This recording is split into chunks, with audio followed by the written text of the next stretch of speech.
2 Chroniques, chapitre 12. Lorsque Roboam se fut affermi dans son royaume et qu'il eut acquis de la force, il abandonna la loi de l'Éternel, et tout Israël l'abandonna avec lui. La 5e année du règne de Roboam, Shishak, roi d'Égypte, monta contre Jérusalem, parce qu'ils avaient péché contre l'Éternel. Il avait 1200 chars et 60 000 cavaliers. Et il vint d'Égypte avec lui un peuple innombrable, des Libyens, des Sukiens et des Éthiopiens. Il prit les villes fortes qui appartenaient à Juda, et arriva jusqu'à Jérusalem. Alors Shemaïdja le prophète se rendit auprès de Roboam et des chefs de Juda, qui s'étaient retirés dans Jérusalem à l'approche de Shishak. Et il leur dit, « Ainsi parle l'Éternel, vous m'avez abandonné.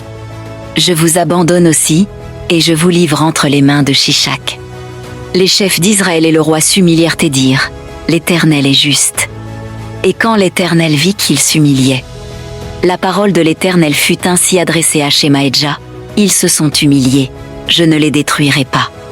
Je ne tarderai pas à les secourir, et ma colère ne se répandra pas sur Jérusalem par Shishak.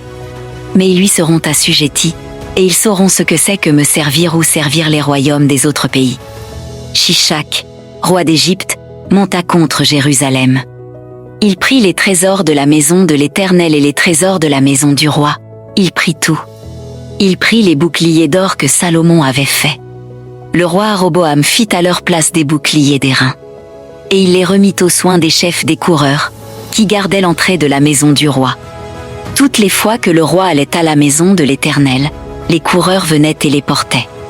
Puis il les rapportait dans la chambre des coureurs.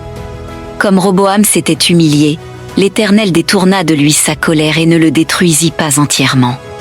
Et il y avait encore de bonnes choses en Juda. Le roi Roboam s'affermit dans Jérusalem et régna. Il avait 41 ans lorsqu'il devint roi, et il régna 17 ans à Jérusalem. La ville que l'Éternel avait choisie sur toutes les tribus d'Israël pour y mettre son nom, sa mère s'appelait Naama, l'Ammonite. Il fit le mal, parce qu'il n'appliqua pas son cœur à chercher l'Éternel. Les actions de Roboam, les premières et les dernières, ne sont-elles pas écrites dans les livres de Shemaïdja, le prophète et d'Iddo, le prophète, parmi les registres généalogiques? Il y eut toujours guerre entre Roboam et Jéroboam.